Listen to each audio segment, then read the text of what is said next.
ایک بات عارف رومی نے لکھی ہے، وہ آپ نے یاد رکھنی، وہ مزہ دیتی ہے بات۔ مولانا رومی رحمۃ اللہ علیہ عارف تھے، یہ مزیدار، اور مزیدار لوگ چھپتے پیچھے ہونے کی کوشش کرتے ہیں۔ وہ شہرت سے بچنے والا پیچھے پیچھے رہتا اور جی چاہتا ہے ساری غزلیں اس ظالم کے نام کرے۔ کچھ لوگ جو ہوتے ہیں نا، وہ اقبال نے کہا تھا دوری نکتہ چی ہے کہیں چھپ کے بیٹھ جا، اور جس دل میں تو مکی ہے وہی چھپ کے بیٹھ جا۔ چھوڑ یہ دور بڑا خطرناک ہے، پیچھے ہٹ جا، کہیں چھپ جا۔ اٹھ بلیا چلو تھے وسیع جتھے وس دینی سارے انے، نہ کوئی ساڈی ذات پچھانے تے نہ کوئی سانو منے۔ تو عارف رومی کہتے ہیں کہ چڑی اور چڑا کٹھے بیٹھے تھے، تو ایک صوفی صاحب آ گئے، سونی پگڑی، سونی ٹوپی، تسبیح بھی۔ تو چڑیا چڑے سے کہنے لگی کہ اڑ جا، یہ شکاری آیا ہے۔ چڑا کہنے لگا شکاری نہیں، یہ تو درویش ہے، کوئی ضرورت نہیں اڑنے کی۔ یہ بڑی درد والی بات ہے، حضرت رومی نے لکھی ہے۔ لیکن وہ قریب آیا نا جب بندہ، تو اس نے پیچھے گلیل چھپائی ہوئی تھی، اس نے نشانہ لگایا، چڑے کو لگایا، چڑا مر گیا۔ چڑیا نے جا کے بادشاہ کو، شیر کو شکایت کی، کہنے لگی اس نے میرا چڑا مار دیا۔ اس نے فوجیں دوڑائیں، بندے کو گرفتار کرا لیا۔ یہ مثال دیتے ہیں وہ سمجھانے کے لیے، سامنے کھڑا ہے وہ مجرم، تو شیر جنگل کا بادشاہ چڑیا سے کہتا ہے کہ پکڑ میں نے لیا ہے، سزا تیری مرضی کی دینی ہے، جو کہ گھر تیرا اجڑا ہے، تو بتا اسے سزا کیا دے۔ تو وہ چڑیا کہنے لگی بادشاہ اسے سزا کوئی نہیں دینی ہے، اسے ایک حکم دے دیں آپ۔ فرمایا وہ کیا؟ تو چڑیا کہنے لگی اسے بس اتنا کہہ دے کہ اگر شکار کرنا ہے تو کپڑے بھی شکاریوں والے پہنے، صوفیوں والے نہ پہنے، یہ درویشوں والے کپڑے نہ پہنے۔ شکار کھیلنا ہے تو کپڑے بھی اللہ کرے سمجھ آئے، صوفیوں کو بھی آئے اور شکاریوں کو بھی آئے، اللہ کرے سمجھ آئے۔ کہ شکار کھیلنا ہے تو کپڑے بھی شکاریوں والے پہن، کپڑے تو نے صوفیوں والے پہننے، اور کھیلتا تو شکار ہے۔ یہ ظلم نہ کر۔ ہمارا یہ مسئلہ ہے کہ آپ کسی بندے کو چھیڑ لیں، وہ مفکر بھی نکل آئے گا، وہ سیاںا بھی نکل آئے گا، وہ دانشور بھی نکل آئے گا، وہ اتنی اچھی باتیں کرے گا کہ یوں لگے گا کہ یہ مسیحا قسم کا آدمی، لیکن جب اس کا عمل دیکھیں گے، اس کی بیوی کہہ رہی ہوگی کہ بڑی گالیاں دیتا، اس کی اماں کہہ رہی ہوگی کہ میرے پاس تو 2 گھڑیاں بیٹھتا ہی نہیں، اس کے بھائی کہہ رہے ہوں گے کہ کھا گیا ہماری زمین۔ اتنی اچھی اچھی باتیں، یعنی لبادہ صوفیوں والا اور کام شکاریوں والے، یہ انداز درست؟ حضور نے اخلاق میں سے جو پہلا جز بتایا وہ مخلص ہونا ہے۔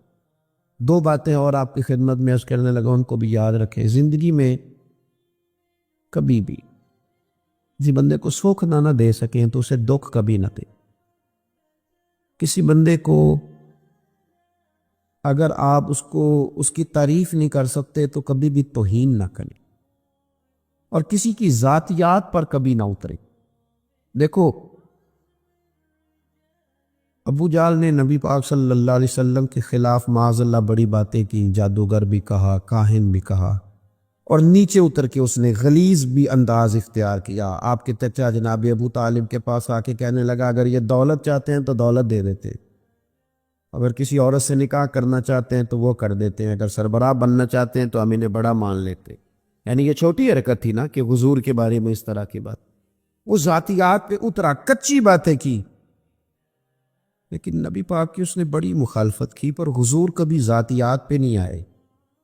یہ ضرور کہا کہ تو بت پوجتا ہے چھوڑ دے، لیکن وہ ظالم تھا، لوگوں کا مال لوٹتا تھا، کئی لوگوں کا مال حضور نے اس سے لے کے واپس کرایا، لیکن کبھی کسی بازار میں کھڑے ہو کے حضور نے اسے ڈاکو نہیں کہا، چور نہیں کہا۔ وہ شراب پیتا تھا لیکن حضور نے کبھی برسر عام اسے شرابی، ہمیں تو پتہ بھی نہیں ہوتا، یعنی مفت میں کہہ دے تو مولوی کھا گیا مسجد دے پیسے، کیا آپ نے دیے تھے؟ کیسے فتح آپ جھوٹ بولتے؟ ہم آسانی نہیں دے سکتے تو تکلیف دیتے، کہانیاں کرتے۔ یہ انداز رسول کائنات علیہ السلام نے پسند نہیں فرمایا۔ حضور فرماتے ہیں دنیا میں سب سے بڑا جھوٹ بدگمانی ہے، بری سوچ سب سے بڑا جھوٹ ہے۔ یہ مسلم شریف کی حدیث۔ فرمایا تیرا بدگمان ہونا، بری سوچ بنا لینا، یہ بندہ بھی غلط ہے، یہ بندہ بھی غلط ہے، یہ بندہ بھی، یہ تیرا سب سے بڑا جھوٹ ہے۔ لوگوں کے لیے اپنے جذبات اچھے رکھنے چاہیے۔ اللہ نے جو بنایا ہے سو نہیں بنایا ہے، اور ہر بندے کی ضرورت تھی تبھی تو اللہ نے بندے پیدا فرمائے۔ یعنی ہمارا دل کرتا ہے کہ یہ نہیں ہونا چاہیے، آپ کا کیوں دل کرتا ہے جسے میرے رب نے پیدا کیا ہے تو بڑے کرم کے ساتھ پیدا فرمائے۔ حضرت زید بن حارثہ کہتے ہیں کہ جنگ کا موقع تھا،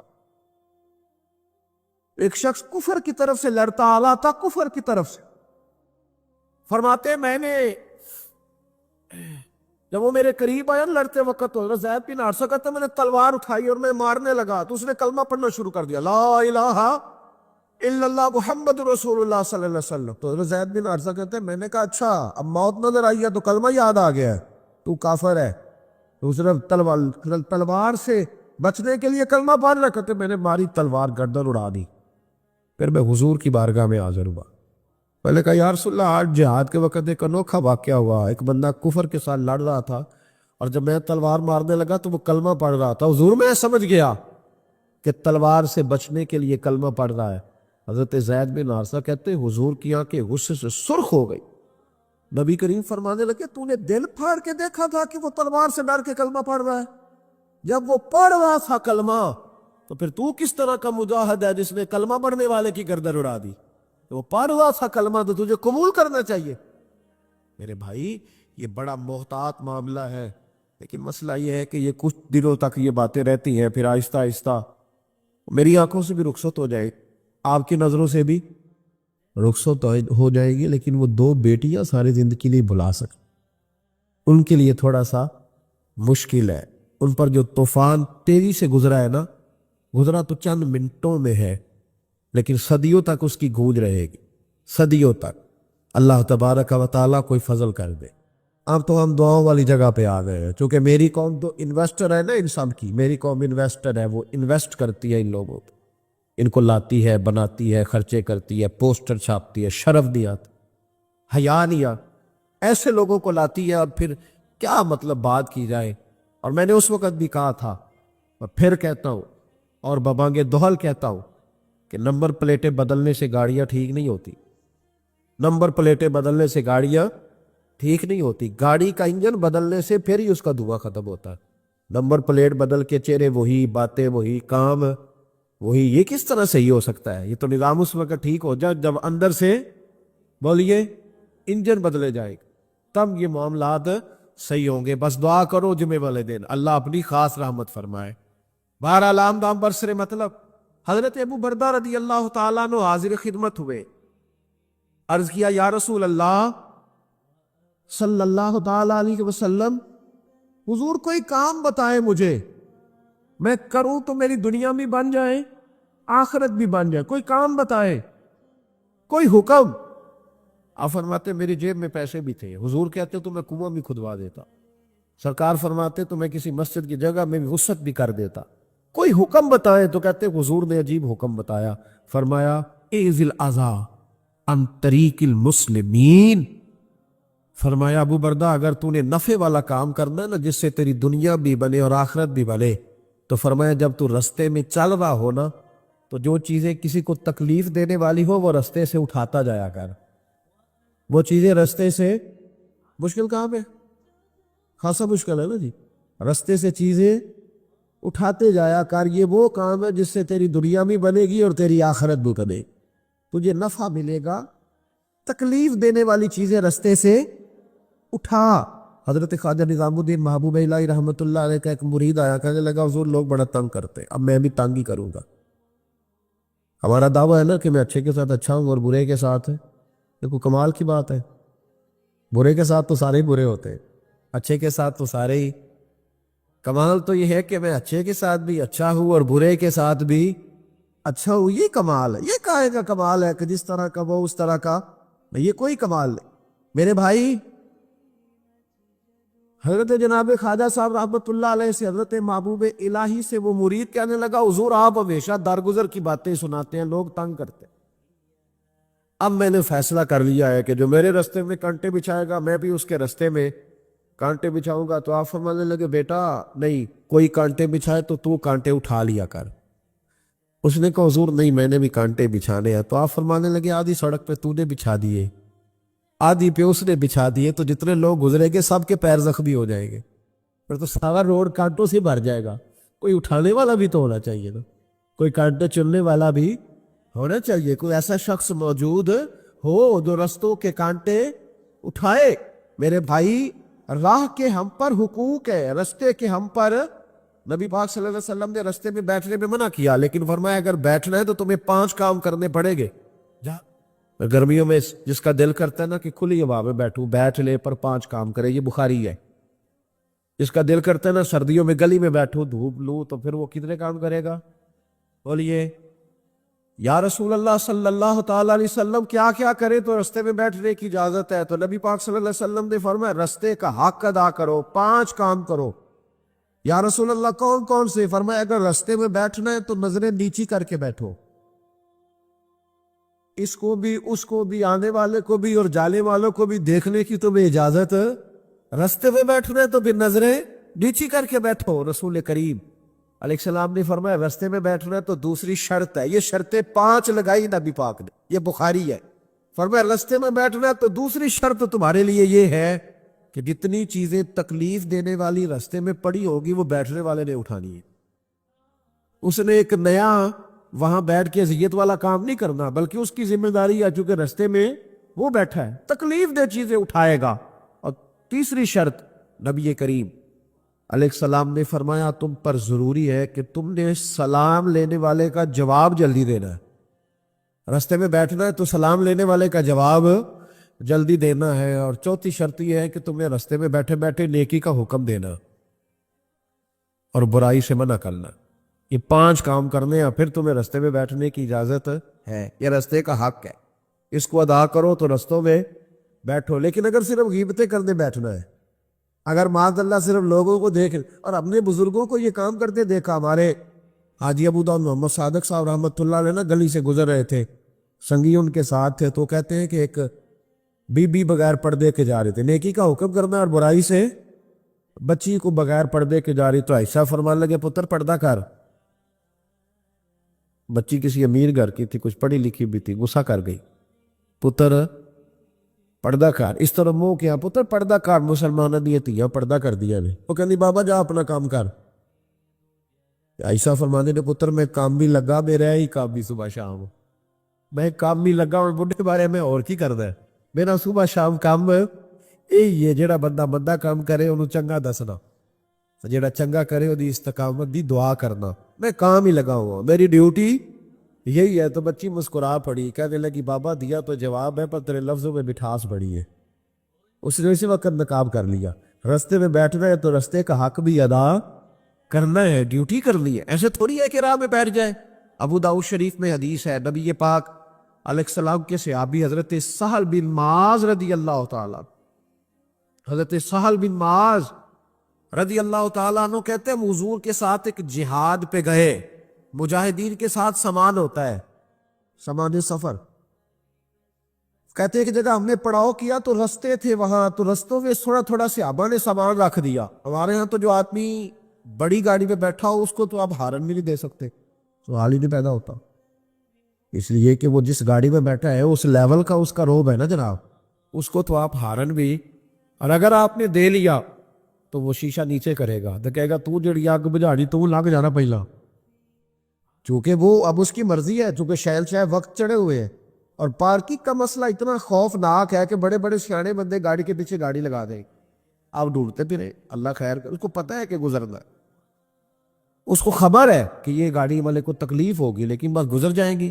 شریعت اسلامیہ کے اندر ان چیزوں کی اجازت نہیں ہے، آپ کیسے رستہ روک سکتے ہیں کسی کا؟ یہ رفائی جگہ ہوگی، ختم ہو گیا معاملہ۔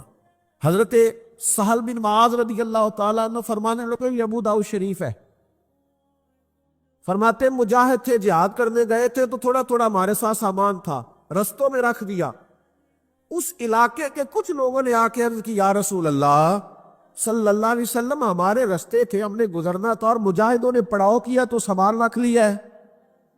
نبی کریم علیہ الصلوۃ والسلام نے ایک شخص کی ڈیوٹی لگائی، ابو داؤد شریف پڑھ رہا ہو، اس کو یاد رکھنا، حضور نے ڈیوٹی لگائی، فرمایا جاؤ جا کے اعلان کر دو کہ جس شخص نے کسی کا رستہ روکا ہے اس کا کوئی جہاد نہیں، اس مجاہد کا کوئی جہاد، اس کو کوئی ثواب نہیں، جہاد رستہ روک کے کھڑا ہے، لوگوں کا اذیت دے رہا ہے، یہ کون سا جہاد کا ہے؟ کوئی اس کا تعلق نہیں اس بات سے، اسے کوئی اجر نہیں ملے گا۔ رستے میں کھڑے ہو کے چلے جانا، شادیوں پہ، بیاہوں پہ، جہاں مرضی ٹینٹ لگا لینا، اور اللہ تعالیٰ خیر فرمائے رات کے وقت بڑا لمبا ایک رستہ ہم نے طے کیا، اور جب ہم وہ رستہ طے کر کے ایک جگہ پہ پہنچے تو بجری کا ڈھیر تھا، کیا کر سکتے ہیں آپ، کدھر گاڑی جائے گی؟ اور بعض اوقات آپ ایسی جگہ پہ الجھ جاتے ہیں جہاں سے گاڑی بیک بھی نہیں جا سکتے، لیکن وہ جس نے گرائی ہے وہ مالک ہے گلی کا، وہ کہتا ہے 4.5 فٹ میں نے جگہ چھوڑی ہوئی ہے، کسی کی ضرورت ہے جو مجھے کہہ سکے بھئی یہ شارع عام ہے، اب تیری ملکیت، خدا کا خوف کر، تھوڑا سا خیال کر۔ موٹر سائیکل کھڑی کرنے والا اس احتیاط سے موٹر سائیکل نہیں کھڑی کرتا کہ کوئی اگر گزرنا چاہے گا تو اس کے لیے آسانی ہو۔ ہم سمجھتے ہیں دین تو نماز پڑھنے کا نام ہے، دین تو کالا بکرا ہر جمعرات کو ذبح کرنے کا نام، دین تو اچھی اچھی تقریریں کرنے کا 1.5 گھنٹہ جو ہے وہ محفل سجانے کا نام دین ہے۔ یہ کون معاملہ ہے؟ جدھر دل کیا جو مرضی کرے، اور آپ کہہ نہیں سکتے، سوال نہیں پیدا ہوتا۔ اگر آپ کہیں گے تو پھر لوگ کہیں گے کہ جناب اتنی کاہے کی جلدی ہے، آپ کو کیا مسئلہ ہے، آپ نے کہاں جانا ہے، بس 5 منٹ میں آیا ہو۔ آپ تھوڑی احتیاط کریں۔ میرے رسول کریم علیہ الصلوۃ والسلام نے بہت بڑی بات ارشاد فرمائی۔ نبی کریم صلی اللہ علیہ وسلم کے آنے سے قبل جو امتیں تھیں نماز پڑھنے کے لیے مخصوص جگہ تھی، عبادت گاہوں میں لوگ نماز پڑھتے تھے، ہر جگہ نماز پڑھنے کی اجازت نہ تھی۔ جب حضور تشریف لائے، نبی رحمت صلی اللہ علیہ وسلم آئے تو حضور نے فرمایا لو بھی میرے قدموں کی برکت سے رب نے ساری زمین کو مسجد بنا دیا ہے، اب تو جہاں نماز کا وقت آئے مصلی بچھا کے پڑھ لینا، نماز ہو جائے گی۔ صرف مسجد میں نہیں، گھر میں بھی، چوک میں بھی، جہاں بھی موقع ملے۔ لیکن حضور نے فرمایا جہاں سے لوگ گزرتے ہو نا، شارع عام ہو، وہاں تمہیں نماز پڑھنے کی اجازت نہیں، وہاں نماز نہ پڑھنا، سائڈ پہ ہو کر پڑھنا، ایسی جگہ جہاں لوگوں کو تکلیف نہ ہو۔ ہمارے جتنے پبلک پلیس ہیں، جتنے مقامات ہیں، آپ کسی کو کہہ دینا تھوڑی سی یہ جگہ چھوڑ دو تو کہتا یہ نہیں مجھ سے ہو سکتا، اور جگہ تو ویسے ہی ساری گلیوں میں پکتی ہے۔ گھر میں چونکہ وہ ظاہر ہے وہ کوئلے ہوتے ہیں، بڑا کچھ ہوتا ہے تو وہ پھیل جاتا ہے۔ آپ کہہ سکتے ہیں کسی کو کہ دیگ اندر پکاؤ، ہے طاقت جی؟ تو جنائی ہوئے سیاح تو منجی بھی ایک نال ڈال لیتا ہے، پھر تو کام بھی مکالا، تو وہ اب اس نے چاول بھی اسی میں بھگولے ہیں، سارے کام بھی، چونکہ گلی ہے، اور 4.5 فٹ ہم نے بھی چھوڑی ہے، تو جے کو 6.5 فٹ چھڑ لے تو پھر تو مشکل ہے لگن دے، پھر تو کام ہی ختم ہوا۔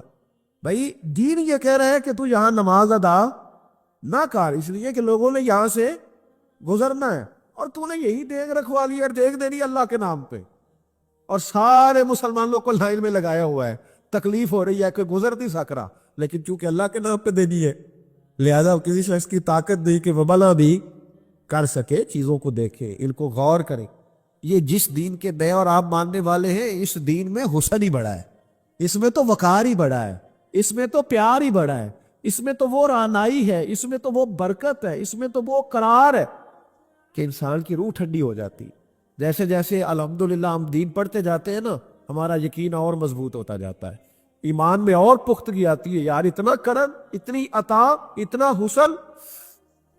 حضرت ابو سفیان رضی اللہ تعالیٰ عنہ مکے کے سرداروں میں سے اکیلے تھے جو بوڑھے ہو گئے تھے اور مکے میں رہ گئے تھے، بڑے سردار تھے۔ کلمہ بھی انہوں نے فتح مکہ کے بعد پڑھا۔ جناب عمر فاروق کا زمانہ جب آیا تو حضرت عمر گئے مکہ مکرمہ۔ حضرت عمر فاروق رضی اللہ تعالیٰ عنہ جب پہنچے نا دوبارہ اپنے دور میں، تو جا کے مکے والوں سے پوچھا کوئی مسئلہ تو نہیں، تو انہوں نے کہا حضور ایک مسئلہ ہے۔ حضرت ابو سفیان کی حویلی کو جو رستہ جاتا ہے نا، اس رستے میں کچھ جگہوں پہ پانی گزرتا تھا، تو انہوں نے بڑے بڑے پتھر رکھ کے نا تو رستہ بنا لیا۔ تو اب ہمارے لیے یہ مشکل بن گیا کہ ہم گزر نہیں سکتے۔ تو حضرت عمر فاروق فرمانے لگے کہ تمہیں انہیں کہنا چاہیے تھا کہ حضور ڈر لگتا تھا، کہا نہیں۔ فرمایا چلو تمہیں لگتا ہے، مجھے تو نہیں نہ لگتا۔ حضرت ابو سفیان ویسے بھی بڑے تھے، برادری کے بھی بڑے تھے، عمر میں بھی بڑے تھے، پر حضرت عمر پہنچ گئے، دروازے پہ دستک دی، وہ باہر آئے، تو کہا جناب یہ روڑے پتھر آپ نے رکھے ہیں راستہ بنانے کے لیے؟ کہاں؟ تو فرمانے لگے کہ باہر آئیے ذرا، اٹھانے بھی آپ نے، یہ لوگوں کو تکلیف ہو رہی ہے۔ تو وہ میں ہوتا تو میں تو جھگڑا کرتا، میں ہوتا تو میں تو کہتا کہ میرا 4,500 ووٹ ہے، میرا تو جناب 5-6 ہزار آدمی میرے کہنے پہ ووٹ کاسٹ کرتا ہے، مجھے ہی کہہ دیا تم نے، مجھے ہی کہہ دیا یہ تم نے، اتنی جرأت؟ میرا قبیلہ، میری برادری، میرا یہ میرا وہ، یہ رستہ، بڑی داستانیں ہیں نا ہمارے پاس۔ وہ جو جس نے اپنی دکان کے آگے پھٹا رکھا ہوا اس کو آپ کہہ نہیں سکتے کہ تو نے غلط کیا ہے، حالانکہ شارع عام پہ وہ بیٹھا ہے، لیکن آپ منع نہیں کر سکتے، کہہ نہیں سکتے۔ جناب سیدنا عمر فاروق نے کہا حضور آئیے، اٹھانا بھی آپ نے۔ جناب ابو سفیان، کیا بات ہے صحابہ کی۔ حضرت ابو سفیان فرمانے لگے حضرت عمر سے کہ ان لوگوں نے تو مجھے بتایا ہی نہیں، اگر یہ مجھے بتاتے تو آپ کو تکلیف نہ کرنا پڑتی۔ آپ نے فرمایا عمر میں اپنی بالکل توہین نہیں سمجھتا، رکھے میں نے ہیں تو اٹھاؤں گا بھی میں، بس ان لوگوں سے کہہ دو کہ مجھے اٹھاتے ہوئے دیکھتے بھی جائیں اور مجھے معاف بھی کرتے جائیں، تاکہ میری جو قیامت کی گواہی ہے وہ میرے حق میں درست ہو جائے۔ میں اٹھاؤں گا، میں تیار ہوں، ابھی اٹھاتا ہوں۔ یہاں جھگڑا ہوتا ہے، فساد ہوتا ہے، دنگا ہوتا ہے، سخت اختلاف ہے ہمیں بہت سارے حکومت کے رویوں سے، لیکن اگر کسی جگہ گورنمنٹ آ کے کہتی ہے کہ یہ جگہ سرکاری ہے، اسے چھوڑ دیا جائے، میرا خیال ہے یہ بات غلط ہے۔ ہلکا ہلکا بول رہے ہو نہیں، جگہ کس کی ہے؟ سرکار کی جگہ کا مطلب ہے کہ جگہ عوام کی ہے، تو جسے پکا قبضہ کیا ہوا ہے اس کو اگر کہا جائے کہ اس کو قدم میں 30 سال تو بیٹھا، یہ کیا ترجمہ ہوا بات کا؟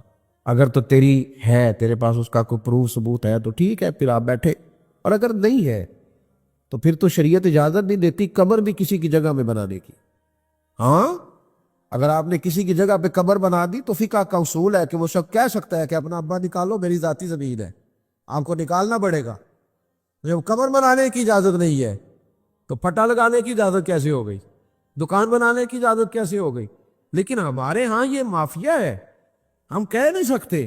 وہ شخص ایک باقاعدہ پلان کرتے ہیں، وہ کہتے ہیں یہ کیسے ہو گیا بھائی، تو مجھے تو زمانہ بیت گیا۔ بھائی زمانہ، وہ ایک صاحب سے میں نے ایک دفعہ کہا کہ آپ کا وضو ٹھیک نہیں ہے، ٹکنے پہ پانی، تو کہنے لگے کہ مجھے 40 سال ہو گئے نماز پڑھتے، میرا وضو ٹھیک نہیں۔ تو میں نے ان سے کہا کہ چاچا جی یہ وضو کا تعلق علم سے ہے، تجربے سے نہیں، کہ تجربہ بڑا ہو گیا ہے تو لہذا میرا کام ٹھیک ہو گیا، اس کا تعلق علم سے ہے، تجربے سے اس کا تعلق۔ تو آپ ساری عمر کرتے رہے، پر صحیح کریں گے تو پھر ہی صحیح ہوگا نا، سیکھ کے کریں گے تو ٹھیک ہوگا۔ ہم تجربے کی بنیاد پر اور وقت کی بنیاد پر کہتے ہیں میں ٹھیک چل رہا ہوں، ایسا کبھی نہ کریں بھائی، ان چیزوں پر خاص توجہ دے۔ علامہ اقبال نے ایک بات لکھی ہے، اقبال کہتے ہیں جب میں لندن میں وکالت کرتا تھا تو ایک خاتون تھی، لیڈی بارنس اس کا نام تھا، چھوٹے موٹے مقدمات لے کے وہ میرے پاس آتی تھی۔ بی بی ایک ہوٹل چلایا کرتی تھی، اس کا خاوند جو تھا وہ فوج میں ملازم تھا۔ اقبال نے خود لکھا ہے، اقبال فرماتے ہیں کہ ایک دن وہ خاتون پھر کسی کیس کے سلسلے میں میرے پاس آئی، تو جب وہ آئی تو اس نے نقاب اوڑھا ہوا تھا، برقع کیا ہوا تھا، تو چونکہ اس نے نقاب اوڑھا تھا مسلمانوں کی نشانی تھی۔ نقاب اوڑھنا کن کی نشانی ہے؟ اللہ آپ کو خوش رکھے۔ تو کہتے وہ نشانی چونکہ اہل اسلام کی تھی تو مجھے تجسس ہوا، میں نے کہا لیڈی خیریت ہے میم صاحبہ، یہ برقع پہنا ہوا ہے؟ تو کہتے نہیں، ہنس کے، اقبال مجھے پکا یقین تھا کہ آپ ضرور پوچھیں گے۔ تو میں نے کہا اچھا تو یہ برقع؟ تو کہنے لگی الحمدللہ میں مسلمان ہو گئی۔ تو میں نے فوراً کہا کہ آپ کا شوہر تو فوج میں ملازم ہے، فوجی کے لیے بدلنا اور پھر ملکی قانون اور یہ چیزیں، تو کہنے لگی اس نے مجھے کیا کہنا تھا، وہ خود کلمہ پڑھ گئے۔ تو کہتے ہیں میں اور متجسس ہوا، وہ کیس کی بات کرتی تو میرا تجسس بڑھ گیا۔ میں نے کہا تو کیس چھوڑ یہ بتا کلمہ کیسے پڑھا؟ تو کہنے لگی اقبال اصل بات یہ ہے کہ میں نا بے اولاد تھی، خاوند بھی بڑے اچھے پیسے کماتا، میں خود بھی ہوٹل چلاتی، پر ڈپریشن اور ٹینشن اور بلا وجہ کی پریشانیاں جان نہیں چھوڑ۔ یہ ٹینشن اور ڈپریشن کا نا مجھے عربی ترجمہ کوئی نہیں ملا، یہ ڈپریشن اور ٹینشن کا نا میں نے تلاش کیا ہے، لیکن مجھے عربی لغت کے اندر ان کے معنی مجھے لگتا ہے کہ اس زمانے میں یہ چیزیں تھی ہی نہیں، ہوتی تو ان کا کوئی نام بھی، یہ آج ہے نا تو اس لیے آج کے زمانے میں ہی نام ہے مفت کا، مفت کی پریشانی۔ تو کہتی ہے مجھے ٹینشن اور ڈپریشن رہتی تھی ہر وقت۔